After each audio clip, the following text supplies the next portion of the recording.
सुप्रभात तरुण, बताइए बजट में किस सेक्टर पर रह सकता है फोकस? बिल्कुल सर, मैं बताना चाहूंगा कि जो पावर सेक्टर है, जो एक इंफ्रास्ट्रक्चर स्पेस का भी एक बड़ा सेक्टर हो जाता है, उस पर एक बड़े ऐलान इस बजट में हम देख सकते हैं। जो चार बड़े ऐलान इस बजट में होंगे। एक है कार्बन CCUS जिसे बोलते हैं,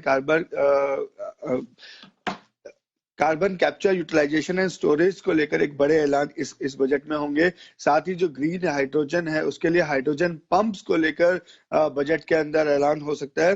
साथ ही जो बैटरी स्टोरेज है, उसको नेशनल ग्रिड जैसे अभी है हमारे, उस तर्ज पे बैटरी स्टोरेज का काम हो, इस पे बड़े ऐलान होने की उम्मीद है।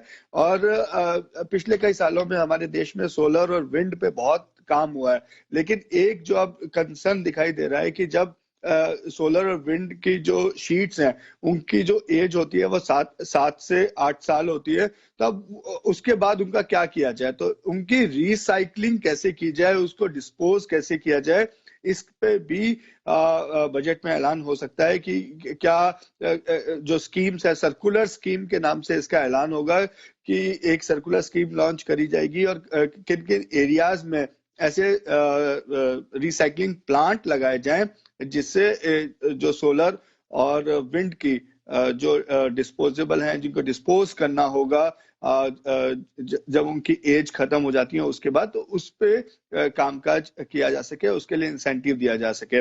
अब जो हाइड्रो पंप्स हैं, अभी तक जो हमारी ग्रीन हाइड्रोजन पे जो हम काम कर रहे हैं, उस पे हाइड्रो पंप का एक बहुत महत्व है, क्योंकि जो हाइड्रो पंप्स हैं उसी की वजह से हम ये देख पाएंगे कि जो पानी जहां से हमें ऊपर शिफ्ट करना है, उससे हाइड्रो पंप्स के बाद ही वो संभव हो पाएगा। तो उस पे एक बड़े ऐलान यहाँ पे किए जा सकते हैं। और जो ग्रिड बैटरीज की जो बात है, उसमें करीबन 18,000 करोड़ से 22,000 करोड़ के आसपास का जो बजट प्रोविजनिंग यहाँ पे बजट में हम देख सकेंगे। और साथ ही जो छोटे बैटरी स्टोरेज पे भी बजट में ऐलान होने की संभावना है।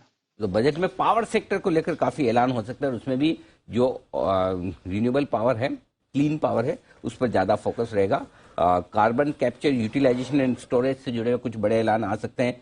ग्रीन हाइड्रोजन के लिए, हाइड्रो पंप्स के लिए भी इंसेंटिव आने की पूरी तैयारी, और साथ ही रिसाइकलिंग को लेकर भी जो सोलार विंड के जो इक्विपमेंट्स हैं उनके लिए भी एक पॉलिसी आ सकती है। नेशनल ग्रिड जैसी, ऐसा जो नेशनल ग्रिड है पावर का, वैसा ही बैटरी स्टोरेज के लिए भी किसी तरह का ग्रिड बन सकता है। ये सब कुछ आने की तैयारी में बजट में, यानी कि पूरा फोकस बजट का रह गई। और कोई बड़ी बात नहीं कि इन सब पर बड़े ऐलान आ पाते हुए दिखे। हाइड्रोजन पॉलिसी तो हमने देख ली, मिशन दिया गया था, ग्रीन हाइड्रोजन मिशन, और पूरा रिन्यूएबल पावर पर, सोलर पावर पर, क्लीन पावर पर फोकस है।